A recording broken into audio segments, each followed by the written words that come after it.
Hi dears. അപ്പം നമുക്കിന്ന് നമ്മുടെ ഹോം തിയേറ്റർ ഒന്ന് കാണാം കേട്ടോ. ഹോം ടൂർ ചെയ്തിട്ടില്ല, അത് നമ്മൾ ഫ്യൂച്ചറിൽ ചെയ്യുന്നുണ്ട്. അപ്പം അതിന് മുൻപായിട്ട് നമുക്ക് ആദ്യം തന്നെ ഈ എന്താണ് നമ്മുടെ ഒരു തിയേറ്റർ റൂമുണ്ട് നമുക്ക് മുകളിലാണ്, അപ്സ്റ്റേഴ്സിലാണ്. അപ്പം അതൊന്ന് കാണാം.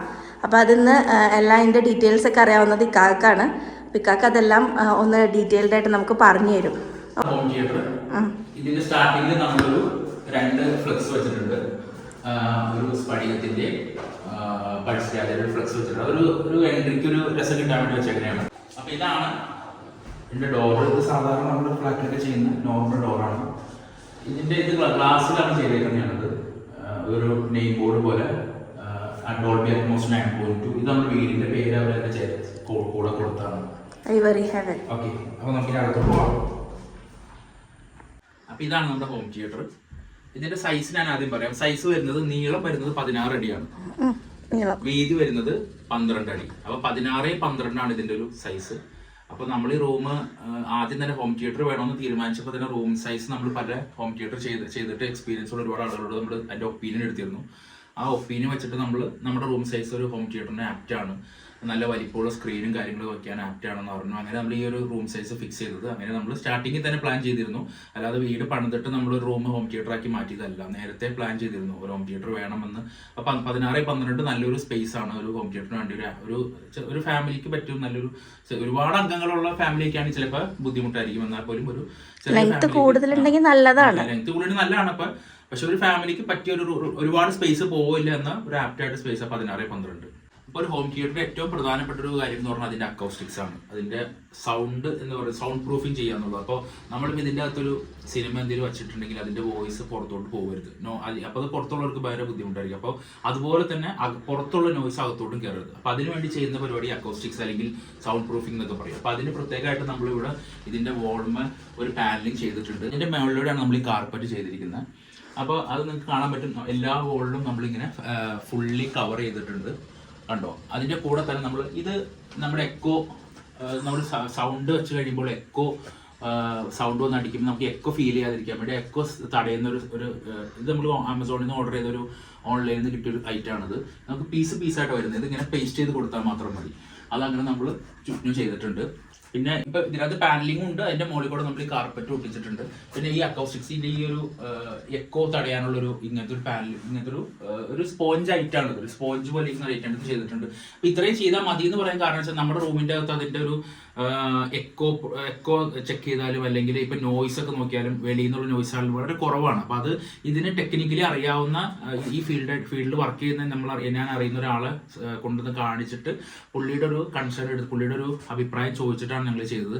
അതുകൊണ്ട് തന്നെ നമ്മൾ ഒരുപാട് പാനലിംഗ് ചെയ്യേണ്ട ആവശ്യം വന്നില്ല. കാരണം അല്ലാതെ തന്നെ ഈ റൂമിന് അത്രയും സൗണ്ട് പ്രൂഫിംഗ് ഉള്ള റൂം തന്നെയാണ്. അത്യാവശ്യം സൗണ്ട് പുറത്തോട്ട് പോകുക അല്ലെങ്കിൽ ഈ സൗണ്ടിന്റെ പ്രശ്നങ്ങളൊന്നും ഇല്ലാത്തൊരു ഏരിയ ആയതുകൊണ്ടായിരിക്കാം ചിലപ്പോൾ ഇത്രയും അതിനൊരുപാട് ഭയങ്കരമായിട്ട് പൈസ മുടക്കേണ്ട കാര്യമൊന്നും ഇല്ല എന്നുള്ളൊരു അഭിപ്രായം കിട്ടിയോണ്ടാണ്.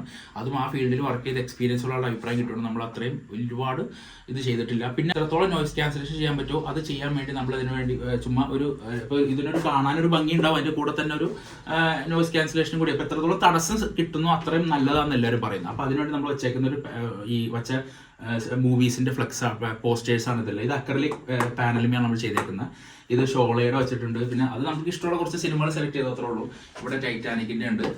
പിന്നെ അപ്പുറത്ത് പോവാണെങ്കിൽ ഇവിടെ ആടുജീവിതം, ഇതുപോലെ ബാഹുബലി, പിന്നെ ദൃശ്യം, ഇതുപോലെയുള്ള സിനിമകളുടെ നമ്മൾ ജസ്റ്റ് ഇതൊരു ഭംഗിക്ക് വേണ്ടി മാത്രമല്ല, അതിന്റെ കൂടെ തന്നെ ഈ എത്രത്തോളം തടസ്സം ഉണ്ടാവാൻ പറ്റുമോ അത്രത്തോളം തടസ്സം. ഇപ്പൊ ഈവൻ നമ്മുടെ ചെയറുകൾ പോലും ഈ എക്കോ പ്രൂഫ് അല്ലെങ്കിൽ എക്കോ തടയുന്ന ഐറ്റംസ് ആയിട്ട് നമ്മൾ കാണുന്നത്. അപ്പൊ റൂമിന്റെ അകത്ത് എത്രത്തോളം അങ്ങനത്തെ ഐറ്റംസ് ഉണ്ടോ അതെല്ലാം കാരണം ഈ നോയ്സ് ക്യാൻസലേഷൻ അല്ലെങ്കിൽ നമുക്ക് ഈ എന്തെങ്കിലും ഇപ്പൊ മൂവി കണ്ടുകൊണ്ടിരിക്കുമ്പോൾ ഒരു അടി വരുമ്പോൾ നമുക്കത് നമ്മുടെ ശരീരത്തിലേക്ക് അടിക്കുന്ന പോലെ ഫീൽ ചെയ്യില്ല, അല്ലെങ്കിൽ വൈബ്രേഷൻ ഒന്നും ഉണ്ടാവില്ല. അല്ലെങ്കിൽ നമ്മൾ ഇതൊന്നും ഇല്ലെങ്കിൽ പ്രശ്നം എന്ന് വെച്ചാൽ സൗണ്ട് കയറി വരുമ്പോൾ കുറച്ച് നല്ല മറ്റെന്താ പറയുമ്പോൾ കുറച്ച് മാസ് സീൻസ് ഒക്കെ വരുമ്പോൾ പ്രശ്നം വെച്ചാൽ മൊത്തം എടുത്തിട്ട് ഇങ്ങനെ വൈബ്രേറ്റ് ചെയ്യും. അപ്പോൾ അത് ഒഴിവാക്കാൻ വേണ്ടി ഈ പാനലിങ് കാര്യങ്ങളൊക്കെ മൊത്തത്തിൽ ചെയ്യണം. അപ്പോൾ അക്കൗസ്റ്റിക്സ് വളരെ പ്രധാനപ്പെട്ട ഒരു കാര്യമാണ്.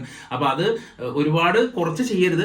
ആ റൂമിന് എന്താണോ ആവശ്യം, ഒരുപാട് പൈസ മുടക്കിയിട്ടും കാര്യമില്ല. കാര്യമില്ലെന്ന് വെച്ചാൽ നല്ലതാണെങ്കിൽ പോലും അത് വെറുതെ വേസ്റ്റ് ആണ്. അപ്പോൾ ആ റൂമിന് എത്രത്തോളം വേണോ അത് മാത്രമാണ് അതിൻ്റെ ആവശ്യം. അത്രത്തോളമാണ് നമ്മൾ ചെയ്തേക്കുന്നത്. അപ്പോൾ അത് ഭംഗിയായിട്ട് ചെയ്തിട്ടുണ്ട്. മാത്രമല്ല ഈ പറഞ്ഞ പോലെ വലിയ പൈസ മുടക്കും അതിന് വന്നിട്ടുമില്ല. തിയേറ്ററിലൊക്കെ സിനിമ കാണുമ്പോൾ നിങ്ങൾ കണ്ടിട്ട് ഇപ്പോൾ നിങ്ങളിപ്പോൾ വെള്ളം മേടിക്കാനൊക്കെ പുറത്ത് പോകുമ്പോൾ തിയേറ്ററിൻ്റെ അകത്തുനിന്ന് ജസ്റ്റ് ഒരു സൗണ്ട് കേൾക്കുമല്ലോ, അതുപോലെ ഒരു സൗണ്ട് ഇതിൻ്റെ അകത്ത് നമുക്ക് താഴെ കേൾക്കും. പുറത്തുനിന്ന് വെച്ചാൽ നമ്മൾ താഴത്തെ ഫ്ലോറിൽ അല്ലെങ്കിൽ ഡൗൺ ഫ്ലോറിൽ ആരും നിൽക്കുകയാണെങ്കിൽ ഇതിൻ്റെ അകത്ത് എന്തോ ഒരു സിനിമ പ്ലേ ചെയ്യുന്നുണ്ട് എന്നൊരു സൗണ്ട് അല്ലാതെ അതിനപ്പുറത്തോട് സൗണ്ട് വെളിയിലോട്ട് പോവില്ല. നമ്മളത് എത്ര മാക്സിമം സൗണ്ടിൽ വെച്ചാലും പുറത്തോട്ട് അങ്ങനെ ഒരുപാട് കേൾക്കൊന്നുമില്ല. അത്രത്തോളം പെർഫെക്റ്റ് ആയിട്ട് നമ്മൾ പാനലിംഗ് ചെയ്തിരിക്കുന്നത്. ഇനി അടുത്ത പ്രധാനപ്പെട്ട ഒരു കാര്യമാണ് നമ്മുടെ ഫോൾ സീലിംഗ് ചെയ്തിരിക്കുന്നത്. നേരത്തെ പറഞ്ഞ പോലെ അതും ഇതിൻ്റെ ഒരു നോയിസ് ക്യാൻസലേഷൻ്റെ ഒരു ഗുണം ചെയ്യുന്ന സാധനമാണ്. കാരണം അവിടെ തടസ്സം വരാനുള്ളൂ, മുകളിലോട്ടുള്ള ബോളിലേക്ക് അടിക്കുന്നതിന് മുമ്പ് ഈ തടസ്സം വന്നതുകൊണ്ട് അതും ഒരു ഗുണമാണ്. അത് നമ്മൾ ഒരു സ്റ്റെപ്പ് ഒരു നോർമൽ പ്ലെയിൻ ആയിട്ട് ചെയ്തിട്ട് ഒരു സ്റ്റെപ്പ് പോലെ നമ്മൾ എല്ലാ സ്ഥലത്തും കണ്ടിട്ടുള്ളൊരു രീതിയിലാണ് ചെയ്തേക്കുന്നത്. അതിൻ്റെ ഉള്ളിലൂടെ നമ്മൾ LED സ്ട്രിപ്പ് കൊടുത്തിട്ടുണ്ട്. അതിൻ്റെ കൂടെ തന്നെ ഒരു 3 സർക്കിൾ കൊടുത്തിട്ടുണ്ട്. അതുമ്പോൾ ഒരു LED ലൈറ്റും ഉണ്ട്, അതിൻ്റെ മേലിൽ തന്നെ സ്ട്രിപ്പും ഉണ്ട്. അതൊരു 3 കളറിൽ കൊടുത്തിട്ടുണ്ട്. റെഡ് ഉണ്ട്, ബ്ലൂ ഉണ്ട്, പിന്നെ പിങ്കും ഉണ്ട്, ഗ്രീനും ഉണ്ട് അതിൻ്റെ കൂടെ. അതുപോലെ തന്നെ നമ്മൾ നേരത്തെ കാണിച്ച സ്പോഞ്ചിൻ്റെ എക്കോ പ്രൂഫ് ചെയ്തേക്കുന്ന അതിൻ്റെ സൈഡിലൂടെ നമ്മൾ LED സ്ട്രിപ്പ് ചെയ്തിട്ടുണ്ട്. അത് ഗ്രീൻ കളറിൽ ചെയ്തേക്കുന്നത്, ചുറ്റും ഇങ്ങനെ ചെയ്തിട്ടുണ്ട്. അതൊരു ഭംഗി ഇട്ടാൽ വേണ്ടി. അപ്പം നേരത്തെ അതുപോലെ തന്നെ നമ്മുടെ ഈ പോസ്റ്റേഴ്സിൻ്റെ ബാക്കിൽ കൂടെ ചെയ്തിട്ടുണ്ട്.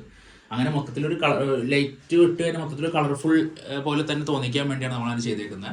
പിന്നെ അതുപോലെ നമ്മൾ എല്ലാ തിയേറ്ററിലും ഉള്ള പോലെ തന്നെ AC വെച്ചിട്ടുണ്ട്. 1.5 ടണ്ണിൻ്റെ നമ്മൾ വെച്ചേക്കുന്നത്. അത് സെപ്പറേറ്റ് പറയുന്ന ലോയിഡ് എന്നുള്ള കമ്പനിയാണ് വെച്ചേക്കുന്നത്. അതിപ്പോൾ ഓരോരുത്തരുടെ ഇഷ്ടം പോലെ ചെയ്യാം. അതുപോലെ അടുത്ത ഏറ്റവും പ്രധാനപ്പെട്ട ഹോം തിയേറ്ററിൻ്റെ ഏറ്റവും പ്രധാനപ്പെട്ട ഒരു സംഭവമാണ് ഈ സ്ക്രീൻ എന്ന് പറയുന്നത്. സ്ക്രീനാണ് ഇതിൻ്റെ ഏറ്റവും വലിയൊരു പാർട്ട് എന്ന് പറയുന്നത്. സ്ക്രീൻ നമ്മൾ എടുത്തേക്കുന്ന സ്ക്രീൻ എലൈറ്റ് എന്ന് പറഞ്ഞൊരു കമ്പനിയുടെ 120 ഇഞ്ച് സ്ക്രീനാണ് നമ്മൾ യൂസ് ചെയ്തേക്കുന്നത്. 120 ഇഞ്ചാണ്. കാരണം ഈ റൂമിന് ഏറ്റവും ആപ്റ്റ് ആയത് ആ സൈസാണ്. നമുക്ക് 120ൻ്റെ മേളിൽ 133 പിന്നെ 150 ഒക്കെ ഉണ്ട്. പക്ഷേ ഈ റൂമിന് 120 ആണ് കറക്റ്റ് ആയതുകൊണ്ട് 120 ആകുമ്പോൾ നല്ല വലിപ്പമുണ്ട് സ്ക്രീനിന്. നിങ്ങൾ ഫോണിൽ കാണുമ്പോൾ അല്ലെങ്കിൽ വീഡിയോയിൽ കാണുമ്പോൾ എത്രത്തോളം മനസ്സിലാവുമെന്ന് എനിക്കറിയില്ല. പക്ഷേ നല്ല വലിപ്പമുണ്ട്. നമ്മളത് ഇവിടെ നേരിട്ട് കാണുമ്പോൾ അത് മനസ്സിലാവും. 120 ഇഞ്ചാണ് സ്ക്രീൻ വരുന്നത്. അത്യാവശ്യം നല്ല ബ്രാൻഡാണ്. കാരണം നമ്മളിത് ഈ സ്ക്രീനായാലും ഏതൊരു ഐറ്റമായി നമ്മൾ ഒരുപാട് ആളുകളുടെ ഒപ്പീനിയൻ എടുത്തിട്ടാണ് ഈ ചെയ്തത്. അപ്പോൾ അതിലൊരുപാട് ആൾക്കാർ അല്ലെങ്കിൽ ഈ ഫീൽഡുമായി ബന്ധപ്പെട്ട ഒരുപാട് ആളുകൾ അഭിപ്രായം പറഞ്ഞൊരു മോഡലാണ് ഈ എലൈറ്റിൻ്റെ. അതുകൊണ്ട് നമ്മൾ എലൈറ്റ് തന്നെ സെലക്ട് ചെയ്യാനുള്ള കാരണം 133 വെച്ച് കഴിഞ്ഞാൽ നമുക്ക് ഈ പ്രൊജക്ടറിന് സ്പേസിന് അത്ര ആപ്റ്റ് ഇല്ല. അതുകൊണ്ട് 120 ആണ് നമ്മൾ കറക്റ്റ് സൈസ് വരുന്നത്. ഫിക്സ് ചെയ്യുമ്പോൾ കറക്റ്റ് സൈസ് 120 ആണ്. അപ്പോൾ അതാണ് സെലക്ട് ചെയ്യാൻ കാരണം. എലൈറ്റ് എന്നാണ് ബ്രാൻഡിൻ്റെ പേര്. നല്ല ബ്രാൻഡാണ്. അത് നിങ്ങൾ അതിനെപ്പറ്റി അന്വേഷിച്ച് അറിയാൻ പറ്റും. നല്ല ബ്രാൻഡാണ് എലൈറ്റ്.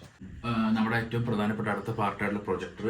അപ്പോൾ നമ്മൾ ഈ പ്രൊജക്ടർ സെലക്ട് ചെയ്യാൻ നമ്മൾ ഒരുപാട് ആൾക്കാർ അഭിപ്രായം ചോദിച്ചിരുന്നു. അപ്പോൾ ഈ ഫീൽഡിൽ വർക്ക് ചെയ്യുന്ന ഒരുപാട് ആളുകൾ ഇതുപോലെ പല കമ്പനീസ് പറയും, എപ്സൺ അങ്ങനെ ഒരുപാട് ബ്രാൻഡ് പറഞ്ഞെങ്കിൽ പോലും എനിക്ക് ഏറ്റവും കൂടുതൽ താല്പര്യം തോന്നിയത് ഒക്ടോമ എന്ന് പറഞ്ഞ ഈ ബ്രാൻഡാണ്. ഇത് 8K പ്രൊജക്ടറാണ്. മാത്രമല്ല 4K ഫയൽസ് അപ്പോൾ ഉള്ളൂ. 8K എന്ന് പറയണമെങ്കിൽ പോലും 4K ആണ് നമ്മുടെ ഔട്ടൊക്കെ വരുന്നത്. ഇപ്പോൾ എല്ലാ ഫയലുകളും 8K ഒന്നും കിട്ടാനില്ല. ഇതിൻ്റെ കളർ ഗ്രേഡിങ് കറക്റ്റാണ് എന്ന് എനിക്ക് തോന്നിയിട്ടുണ്ട്. പിന്നെ നമുക്ക് ഫയലിൻ്റെ ഔട്ട് കിട്ടുന്നതൊക്കെ നല്ല ക്ലാരിറ്റി ഉണ്ട്. അത് ഏത് ഏരിയ നോക്കിയാലും നല്ല ക്ലാരിറ്റിയിലാണ് അത് കാണുന്നത്. പിന്നെ ഏതെങ്കിലും ഒരു കളർ കൂടുതലായിട്ട് കാണാനോ അല്ലെങ്കിൽ ഏതെങ്കിലും ഒരു കളർ കുറവായിട്ടോ അങ്ങനെയൊന്നും ഫീൽ ചെയ്യാറില്ല. നമുക്കത് കൃത്യം ഒരു റേഷ്യോയിലാണ് ഇതിൻ്റെ ഒരു ഔട്ട് എനിക്ക് തോന്നിയിട്ടുള്ളത്. ഇതിൻ്റെ സ്പെസിഫിക്കേഷനിൽ ഇതിനകത്ത് ഒരുപാട് ഗെയിമിംഗ് ഓപ്ഷൻസ് ഒക്കെ ഉള്ള പ്രൊജക്ടറാണ്. ഗെയിം കളിക്കാനൊക്കെ താല്പര്യമുള്ള ആൾക്കാർക്ക് യൂസ് ചെയ്യാൻ പറ്റുന്ന പ്രൊജക്ടറാണ്. പിന്നെ 3D ഫയൽസ് ഇപ്പം നമുക്ക് കിട്ടിയിട്ടില്ല. 3D ഫയൽസിനകത്ത് റൺ ചെയ്യുന്ന ടൈപ്പ് ഫയലുകൾ കിട്ടുകയാണെങ്കിൽ അത് യൂസ് ചെയ്ത് നമുക്ക് 3Dയിൽ കാണാൻ പറ്റും ഗ്ലാസ് ഉപയോഗിച്ചിട്ട്. അങ്ങനെ ഒരുപാട് ഓപ്ഷൻസ് ഉള്ള പ്രൊജക്ടറാണത്. പിന്നെ നല്ല ലാസ്റ്റിംഗ് എല്ലാവരും ഒരുപാട് ആളുകൾ നല്ല ലാസ്റ്റിംഗ് അഭിപ്രായം പറഞ്ഞിട്ടുണ്ട്. ഉപയോഗിച്ചവർക്ക് നല്ല അഭിപ്രായം. എനിക്കും ഇതുവരെ ഉപയോഗിച്ചിട്ട് നല്ലൊരു എക്സ്പീരിയൻസ് ആണ് പ്രൊജക്ടർ ഇത് കിട്ടിയത്. ഭയങ്കര ഫാസ്റ്റാണ്. ഇത് ഓൺ ചെയ്താലും ഓഫ് ചെയ്താലും ഭയങ്കര ഫാസ്റ്റാണ്. ലാഗ് ഒന്നുമില്ല. പെട്ടെന്ന് തന്നെ ഇത് ഇപ്പോൾ പെട്ടെന്ന് എന്തായാലും പവർ പോയാലും പോലും പെട്ടെന്ന് തന്നെ ഓണായി. വേറെ അങ്ങനത്തെ ലാഗ് കാര്യങ്ങളൊന്നുമില്ല. ചില പ്രൊജക്ടേഴ്സിന് അങ്ങനെ ലാഗൊക്കെ ഒരുപാട് ആൾക്കാർ വേറെ പല മോഡൽസ് പേര് ഞാൻ പറയുന്നില്ല, പല മോഡൽസിന് അങ്ങനെ ലാഗുകളൊക്കെ പല ആൾക്കാരും പറയും. പക്ഷേ ഈ മോഡലിന് അങ്ങനെ നല്ല അഭിപ്രായമാണ് എല്ലാം കൊണ്ട് കേട്ടേക്കണം. അപ്പോൾ പ്രൊജക്ടർ നല്ല ഇത് ഒക്ടോമ എന്ന് പറഞ്ഞ ബ്രാൻഡിൻ്റെ പ്രൊജക്ടറാണ്. അപ്പോൾ എന്തെങ്കിലും താല്പര്യം ഉണ്ടെങ്കിൽ ഈ ബ്രാൻഡ് തന്നെ സെലക്ട് ചെയ്യുകയാണെങ്കിൽ നല്ലതായിരിക്കും എൻ്റെ അഭിപ്രായം. ഹോം തിയേറ്ററിൻ്റെ ഹാർട്ട് എന്ന് പറഞ്ഞ AVR ആണിത്. ഇത് ഡെനോൺ എന്ന് പറഞ്ഞ കമ്പനിയാണ് നമ്മൾ യൂസ് ചെയ്തേക്കുന്നത്. ഏറ്റവും നല്ലൊരു കമ്പനിയാണ്. ഒരുപാട് ആളുകളുടെ ഒപ്പീനിയൻ എടുത്തിട്ട് നമ്മൾ ചെയ്തത്. ഇതിൽ നിന്നാണ് നമ്മൾ എല്ലാത്തിലേക്കും കണക്ഷൻ പോകുന്നത്. എല്ലാ സ്പീക്കേഴ്സിലേക്കും ബാക്കി എല്ലാത്തിലേക്കും കണക്ഷൻ പോകുന്നത് ഇതിൽ നിന്നാണ്. ഇതിൻ്റെ അകത്ത് കാണിച്ചിട്ടുണ്ട് എന്തൊക്കെ ഓപ്ഷൻസാണ് ഉപയോഗിക്കുന്നത്, ഏതൊക്കെ ഓപ്ഷൻസ് അത് വർക്ക് ചെയ്യുന്നതെന്ന് കാണിക്കുന്നുണ്ട്. നമുക്ക് അടുത്ത് പറയുന്ന സ്പീക്കേഴ്സിനെ പറ്റിയാണ്. ഇപ്പോൾ നമുക്കിപ്പോൾ നിലവിൽ ഇവിടെ ഒരു 7 സ്പീക്കേഴ്സും ഒരു സബ് വൂഫേഴ്സും ഉള്ളത്. നമുക്ക് 9.2 ചെയ്യാനുള്ള ഓപ്ഷൻ ഈ AVRലുണ്ട്. ഇപ്പോൾ 7 സ്പീക്കേഴ്സിൽ ഏറ്റവും പ്രധാനപ്പെട്ട ഒരു സ്പീക്കറാണിത്. ഇതാണ് ടവർ സ്പീക്കർ. നമുക്ക് 2 ടവർ സ്പീക്കറാണ് ഉള്ളത്. ഇത് ഒരു ടവർ സ്പീക്കർ ഇവിടെയും കാണാൻ പറ്റും, നിങ്ങൾക്ക് ഒരു ടവർ സ്പീക്കർ അവിടെയും കാണാൻ പറ്റും. ടവർ സ്പീക്കർ നമ്മൾ യൂസ് ചെയ്തേക്കുന്നത് പോൾക്ക് എന്ന് പറഞ്ഞിട്ട് ഏറ്റവും നല്ലൊരു ബ്രാൻഡ് നമ്മൾ എടുത്തേക്കുന്നത്. പോൾക്കിന്റെ ടവർ സ്പീക്കർ വരുന്നത് പോൾക്കിന്റെ ES55 എന്ന് പറഞ്ഞിട്ടൊരു മോഡൽ നമ്മൾ യൂസ് ചെയ്തേക്കുന്നത്. ഇത് ഏറ്റവും നല്ലൊരു ബ്രാൻഡാണ് പോൾക്ക്. നമുക്ക് ഹോം തിയേറ്ററിലേക്ക് യൂസ് ചെയ്യാൻ പറ്റിയ നല്ല ബ്രാൻഡാണ്. ഇതാണ് ഇതിന്റെ സെൻട്രൽ സ്പീക്കർ. പോൾക്കിന്റെ ES30 എന്നൊരു മോഡൽ നമ്മൾ എടുത്തേക്കുന്നത്. ഇത് അത്യാവശ്യം നല്ല മോഡലാണെന്ന് എല്ലാവരും അഭിപ്രായം കിട്ടി നമ്മൾ ഈ മോഡലാണ് സെലക്ട് ചെയ്തത്. പോൾക്ക് മൊത്തത്തിൽ നല്ല കമ്പനിയാണ്. ഹോം തിയേറ്റേഴ്സിൽ ഏറ്റവും നല്ല ബ്രാൻഡായിട്ട് എല്ലാവരും സ്പീക്കേഴ്സിൽ യൂസ് ചെയ്യുന്ന ബ്രാൻഡ് പോൾക്ക്. ഇതാണ് രണ്ട് സൈഡ് സ്പീക്കേഴ്സ്. ഇത് ഇവിടെ കാണാൻ പറ്റും, അവിടെ കാണാം. ഇതിൽ നിന്ന് നമുക്ക് എഫക്റ്റുകളൊക്കെ വരുന്നത്. അപ്പോൾ നമ്മൾ സൈഡ് സ്പീക്കേഴ്സ് സെലക്ട് ചെയ്തേക്കുന്നത് പോൾക്കിന്റെ ES10 എന്നൊരു മോഡലാണ് നമ്മൾ സൈഡ് സ്പീക്കേഴ്സ് സെലക്ട് ചെയ്തേക്കുന്നത്. ഇതിൽ നമുക്ക് എഫക്റ്റുകളൊക്കെ വരുന്നത് നല്ലൊരു മോഡലായിട്ട് എല്ലാവരും പറഞ്ഞുകൊണ്ട് നമ്മൾ ആ മോഡൽ സെലക്ട് ചെയ്തത് സൈഡ് സ്പീക്കേഴ്സ്. പിന്നെ നമുക്ക് രണ്ട് സൈഡ് സ്പീക്കറൂടെ കൊടുക്കാനുള്ള ഓപ്ഷൻ കൂടി ഉണ്ട് സെപ്പറേറ്റ്. അതാണ് നമ്മൾ 9.2 എന്ന് പറഞ്ഞത്. ഇപ്പം നിലവിൽ നമുക്ക് 7.1 ആണ്. ഇവിടെ രണ്ട് സ്പീക്കറോട് കൊടുക്കാനുള്ള ഓപ്ഷൻ ഉണ്ട്. ഭാവിയിൽ അത് ആവശ്യമുണ്ടെങ്കിൽ ചെയ്യാം. ഈ റൂമിന്റെ സൈസിന് 7 സ്പീക്കേഴ്സ് മതി. അതുകൊണ്ടാണ് ഈ രണ്ട് സൈഡിൽ നമ്മൾ യൂസ് ചെയ്യാത്തത്. പിന്നെ ഉള്ളതാണ് അറ്റ്മോസ്. അത് കാണാൻ പറ്റും മുകളിലോട്ട് രണ്ട് വൈറ്റ് കളറിൽ അറ്റ്മോസ് കാണാൻ പറ്റും. അപ്പോൾ ഈ അറ്റ്മോസിൽ നിന്നാണ് നമ്മുടെ ഈ എഫക്റ്റുകളൊക്കെ വരുന്നത്. ഇപ്പം മഴ പെയ്യുമ്പോൾ അല്ലെങ്കിൽ ഈ പറഞ്ഞ ഇടി വെട്ടുമ്പോൾ നമുക്ക് ഫീൽ കിട്ടാനുള്ള അറ്റ്മോസ് സ്പീക്കേഴ്സാണ് അത് നമ്മൾ എടുത്തേക്കുന്നത്. RC80i എന്ന് പറഞ്ഞ മോഡലാണ് സെലക്ട് ചെയ്തേക്കുന്നത്. പോൾക്കിൻ്റെ തന്നെ നമുക്ക് കാണാൻ പറ്റും, വൈറ്റ് കളറിൽ കാണാൻ പറ്റും. മേളിൽ ഇവിടെ നമുക്ക് അറ്റ്മോസ് വരുന്നത്. അങ്ങനെ മൊത്തം 7 സ്പീക്കേഴ്സാണ്. 2 ടവർ, ഒരു സെൻറ്റർ, 2 സൈഡ്, 2 അറ്റ്മോസ്. ഇതാണ് നമ്മുടെ വൂഫർ. നിങ്ങൾക്ക് എല്ലാവർക്കും അറിയാം, അടി കാര്യങ്ങളൊക്കെ ഈ മ്യൂസിക്കിൽ അല്ലെങ്കിൽ ഈ സിനിമയുടെ സീൻസിലൊക്കെ അടി വരുമ്പോൾ നമുക്ക് ഈ വൈബ്രേഷനും ഇത് കാര്യങ്ങളൊക്കെ വരുന്ന ഒരു സാധനം ഈ വൂഫറൊക്കെ എല്ലാവർക്കും അറിയാവുന്നതാണ്. അപ്പോൾ അത് നമുക്ക് സെലക്ട് ചെയ്തേക്കുന്നത് പോൾക്കിൻ്റെ തന്നെ HTS10 ബ്ലാക്ക് എന്ന് പറഞ്ഞൊരു മോഡലാണ് സെലക്ട് ചെയ്തേക്കുന്നത്. ഇതും ഇതുപോലെ തന്നെ വൂഫറിൻ്റെ കാര്യങ്ങൾ നമ്മൾ ഒരുപാട് അഭിപ്രായമൊക്കെ എടുത്തിട്ടാണ് ഈ മോഡൽ സെലക്ട് ചെയ്തേക്കുന്നത്. അപ്പോൾ നമ്മൾ ഒരു വൂഫറേ ചെയ്തിട്ടുള്ളൂ. നമുക്ക് 2 വൂഫർ ചെയ്യാനുള്ള ഓപ്ഷൻ ഇട്ടുണ്ടെങ്കിൽ പോലും അതിനുള്ള ആവശ്യമില്ലാത്തതുകൊണ്ട് ഒരു വൂഫർ ചെയ്തേക്കുന്നത്. അങ്ങനെ മൊത്തം 7 സ്പീക്കേഴ്സും ഒരു സബ് വൂഫർ അവളൊക്കെ ചെയ്തേക്കുന്നത്. പിന്നെ നമ്മുടെ ആൻഡ്രോയിഡ് ബോക്സാണ്. ഇത് ഷവോമിയുടെ 2nd ജനറേഷനാണ്. അത് ഇപ്പോൾ നിലവിൽ പ്രസൻറ്റ് ഏറ്റവും കൂടുതൽ ആൾക്കാർ ഉപയോഗിക്കുന്ന ഇപ്പോൾ ഏറ്റവും ലേറ്റസ്റ്റ് മോഡലാണത്. നമ്മുടെ OTT പ്ലാറ്റ്ഫോം വർക്കൊക്കെ എല്ലാവർക്കും അറിയാവുന്നതാണ്. ആൻഡ്രോയിഡ് ബോക്സ് ആണത്. പിന്നെ അതിൻ്റെ ബാക്കിൽ നമുക്ക് പെൻ ഡ്രൈവ് കുത്താനുള്ള ഓപ്ഷനൊക്കെ ഉണ്ട്. നമുക്ക് ഏതെങ്കിലും ഒരു മൂവി ഇപ്പോൾ OTT ഇല്ലാത്തൊരു മൂവി നമുക്ക് പെൻ ഡ്രൈവിലാണ് കിട്ടണമെങ്കിൽ അതിനകത്ത് കുത്തിങ്ങനെ ഡയറക്റ്റ് പ്ലേ ചെയ്യാനുള്ള ഓപ്ഷൻ ഉണ്ട്. പിന്നെ ഉള്ളത് നമ്മുടെ നെറ്റിൻ്റെ മോഡാണ്. 5G സ്പീഡിനുള്ള ഏറ്റവും നല്ല സ്പീഡ് കൂടി നെറ്റ് വേണം, അല്ലെങ്കിൽ നമുക്ക് ഇത്രയും OTT ഇതൊക്കെ വർക്ക് ചെയ്യാനുള്ളതുകൊണ്ട് അത്യാവശ്യം നല്ല സ്പീഡുള്ള നെറ്റ് ഉണ്ട്. ഇപ്പോൾ 5G നമ്മൾ യൂസ് ചെയ്തേക്കുന്നത്. അപ്പോൾ അതിൻ്റെ മോഡാണിത്. ഇത്രയാണ് ഇതിനകത്ത് ഐറ്റംസ് ആയിട്ടുള്ളത്. ാണ് കാർപ്പറ്റ് നിൽക്കുന്നത്. താഴെ നമ്മൾ വേറെ ടൈലൊന്നും ഇട്ടില്ലായിരുന്നു, നമ്മൾ പ്ലെയിൻ ആയിട്ടാണ് ചെയ്തത്. അപ്പോൾ ആദ്യം തന്നെ പ്ലെയിൻ ആയിട്ട് ചെയ്തിട്ട് നമ്മൾ ഫോം ഒട്ടിച്ചിട്ട് പിന്നെ അതിൻ്റെ മുകളിലോട്ട് നമ്മൾ ഈ കാർപ്പറ്റ് ചെയ്യുക ചെയ്തത്. ഈസി ആയിട്ട് വാക്യൂം ചെയ്യാൻ പറ്റും. വാക്യൂം ക്ലീനർ യൂസ് ചെയ്തിട്ട് നമുക്ക് ഈസി ആയിട്ട് ചെയ്യാൻ പറ്റും. പിന്നെ അങ്ങനെ പെട്ടെന്ന് ചെളിയാവോ പൊടിയാവൊന്നുമില്ല. അപ്പോൾ നിങ്ങൾക്ക് കണ്ടാൽ തന്നെ അറിയാം, നമ്മൾ അങ്ങനെ വേറെ പ്രശ്നങ്ങളോ കാര്യങ്ങളൊന്നുമില്ല. നല്ല ക്വാളിറ്റി ആയിട്ട് കിടന്നോളും. അത്യാവശ്യം നല്ല ക്വാളിറ്റിയുള്ള കാർപ്പറ്റാണ് യൂസ് ചെയ്തേക്കുന്നത്. ഇതാണ് ഇതിൻ്റെ ബേസ് താഴ്ഭാഗം വരുന്നത്. പിന്നെ അടുത്ത് പറയാനുള്ളത് നമ്മുടെ ചെയർസിനെ പറ്റിയാണ്. റിക്ലൈനേഴ്സ് നമ്മൾ യൂസ് ചെയ്തേക്കുന്നത്. ഇത് നമുക്ക് 4 റിക്ലൈനർ. കൊച്ചിനിരിക്കാനുള്ള ഒരു എയർ ഫില്ല് ചെയ്യുന്ന ഒരു ട്യൂബ് ടൈപ്പ് ഒരു സിറ്റിംഗ് ചെയർ പോലത്തെ ഒരു സാധനമാണ്. നമ്മളൊരു ഓൺലൈനിൽ നിന്ന് ഓർഡർ ചെയ്തതാണ്. മറ്റ് 4 റിക്ലൈനർ ചെയർസ്. നമ്മൾ ഈ IMAX-ലൊക്കെ സിനിമ കാണാൻ പോകുമ്പോഴുള്ള ടൈപ്പ്. ഞാനത് കാണിച്ചു തരാം. ഇത് നോർമലി നമുക്ക് ഇതുപോലെ ഇരിക്കാൻ പറ്റും. മാത്രമേ നമുക്കിത് മാനുവലി കൺട്രോൾ ചെയ്യാൻ പറ്റുന്നുണ്ട്. ഇവിടെ ബാക്കിലൊരു ഇതിൻ്റെ സൈഡിലൊരു ക്ലിപ്പ് ഉണ്ടാകും. നമ്മളിതിനെ പുള്ളിയാണെങ്കിൽ നമുക്കിതുപോലെ ലെഗ് റെസ്റ്റ് ചെയ്യാൻ പറ്റും. കുറച്ചും കൂടി ഒന്ന് ചാരി ഇരിക്കാൻ നമുക്ക് ഇതുപോലെ ബാക്കിലേക്ക് ചാരി ഇരിക്കാനും പറ്റും. അതായത് ഒരു IMAX ലെവൽ എക്സ്പീരിയൻസ് വേണ്ടിയ ഒരു ക്ലീനർ ടൈപ്പ് ഒരു എക്സ്പീരിയൻസ് ആണത്. അപ്പോൾ നമുക്ക് രാത്രിയൊക്കെ നമ്മൾ സിനിമ കാണുമ്പോൾ നമുക്ക് ഇതുപോലെ കിടന്ന് പിന്നെ നല്ല സ്പേസ് ഉണ്ട്. നമുക്ക് ചെരിഞ്ഞ് കിടക്കാനൊക്കെ സ്പേസ് ഉള്ളൊരു റിക്ലൈനറാണ്. മാത്രമല്ല നല്ല മെറ്റീരിയലും കൂടിയാണ് ഇവർ ഉണ്ടാക്കിയത്. നമുക്ക് മാനുവലി ചെയ്തെടുക്കാനും പറ്റും, അല്ലാതെ നമുക്കിത് റെഡിമെയ്ഡ് വാങ്ങിക്കാനും കിട്ടും. അപ്പോൾ നമ്മളങ്ങനെ 4 റിക്ലൈനേഴ്സാണ് വേറെ ചെയ്തേക്കുന്നത്. ഇതൊക്കെയാണ് ഇതിൻ്റെ സീറ്റിംഗ് സെറ്റപ്പ് കാര്യങ്ങൾ പറയാനുള്ളത്. ഫീൽഡിൽ അല്ലെങ്കിൽ ഈ ഹോം തിയേറ്റർ ഫീൽഡിൽ എക്സ്പീരിയൻസ് ഉള്ള നമ്മൾ അറിയുന്ന ഈ പ്രൊജക്ടർ ഫീൽഡിലായാലും ഇതിൻ്റെ ഒരു എക്സ്പീരിയൻസ് ഉള്ള ഒരാളായിട്ട് നമ്മൾ സംസാരിച്ച് നമുക്ക് അറിയുന്ന ഒരാളായിരുന്നു. പുള്ളി സംസാരിച്ച് ഇത് എങ്ങനെയാണ് ചെയ്യേണ്ടതെന്ന് അതിൻ്റെ കൃത്യമായ ഒരു ഐഡിയ നമുക്ക് കിട്ടി. ഇതിനെക്കുറിച്ച് നന്നായിട്ട് പഠിച്ച് ചെയ്തതാണെന്ന് നമ്മൾ ഈ ഹോം തിയേറ്റർ. അതായത് വേറൊരു ടീമിനെ നമ്മൾ ഏൽപ്പിക്കുകയോ അല്ലെങ്കിൽ അവർ ചെയ്യിപ്പിക്കുകയോ അങ്ങനെ ഏൽപ്പിക്കുന്നതുകൊണ്ട് മോശമാണെന്നല്ല പറയുന്നത്. പക്ഷെ അപ്പോൾ അങ്ങനെ ഏൽപ്പിക്കേണ്ടി വരുമ്പോൾ ഉള്ള ഒരു എക്സ്ട്രാ കോസ്റ്റൊക്കെ നമുക്ക് ഒഴിവാക്കി കിട്ടിയിട്ടുണ്ട്.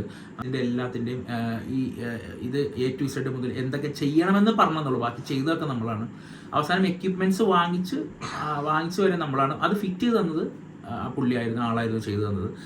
ഒരു 1 ഡേ ഫുള്ള് എടുത്ത് പുള്ളി അത് ചെയ്തു തീർക്കാൻ. അതായത് സ്പീക്കേഴ്സ്, പ്രൊജക്ടർ, സ്ക്രീൻ, ഇതിൻ്റെ ബാക്കി AVR എല്ലാം കണക്ട് ചെയ്ത് തന്ന പുള്ളിയാണ്. അപ്പോൾ ഇത് കാലിബ്രേഷനൊക്കെ ചെയ്ത് ഇത് റൺ ചെയ്ത് തന്നത് ആളാണെങ്കിലും ബാക്കി എല്ലാം ഇൻഡിവിജ്വലായിട്ട് ഞങ്ങൾ ചെയ്തതാണ്. അതിൻ്റെ ഫോൾ സീലിംഗ് വർക്കും പാനലിംഗ് എല്ലാം നമ്മൾ ഇൻഡിവിജ്വലി പുള്ളിയുടെ തന്നെ ഒരു ഇൻസ്ട്രക്ഷൻ ബേസ് ചെയ്തിട്ട് നമ്മൾ ചെയ്തതാണ് ബാക്കിയില്ല. അപ്പോൾ ആ സൗണ്ട് പ്രൂഫിംഗ് ഒക്കെ പുള്ളി പറഞ്ഞ പോലെ നമ്മൾ ചെയ്തേക്കുന്നത്.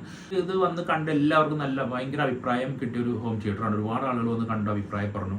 അപ്പോൾ ഞാനിപ്പോൾ ഈ വീഡിയോയിൽ ഇത് എങ്ങനെ എന്തൊക്കെ കാര്യങ്ങൾ ഉപയോഗിച്ചിട്ടുണ്ടെന്ന് മാത്രമേ പറഞ്ഞിട്ടുള്ളൂ. ഇതിന് എത്ര കോസ്റ്റ് ആയിരുന്നു, ഇൻഡിവിജ്വൽ കോസ്റ്റ് എത്രയൊക്കെയാണെന്നൊന്നും ഞാൻ പറഞ്ഞിട്ടില്ല. അപ്പോൾ അതിപ്പോൾ പ്രൊജക്ടർ ആയാലും സ്ക്രീൻ ആയാലും ഇപ്പോൾ സ്പീക്കേഴ്സ് ആയാലും AVR ആയാലും പിന്നെ മൊത്തം ഫോൾ സീലിംഗ്, ഇൻറ്റീരിയർ വർക്ക്സ്, മാറ്റ് കാര്യങ്ങൾ എല്ലാത്തിനും ഇൻഡിവിജ്വൽ കോസ്റ്റുകളെ പറ്റിയൊന്നും ഞാൻ പറഞ്ഞിട്ടില്ല. അപ്പോൾ അങ്ങനെ കോസ്റ്റുകളെ പറ്റി എന്തെങ്കിലും നിങ്ങൾക്ക് അറിയാൻ താല്പര്യമുണ്ടെങ്കിൽ വീഡിയോയുടെ താഴെ കമൻറ്റ് ചെയ്താൽ മതി. പക്ഷേ പെടുന്ന കമൻറ്റുകൾ കുറേ കാണുന്നുണ്ടെങ്കിൽ ഞാൻ ഇതിൻ്റെ കോസ്റ്റുമായി ബന്ധപ്പെട്ട് വീഡിയോസ് വരുന്ന ദിവസങ്ങളിൽ ചെയ്യാം. അപ്പോൾ എല്ലാവർക്കും വീഡിയോ ഇഷ്ടപ്പെട്ടെന്ന് വിചാരിക്കുന്നു. അങ്ങനെയാണെങ്കിൽ അടുത്ത വീഡിയോയിൽ കാണാം. ബൈ.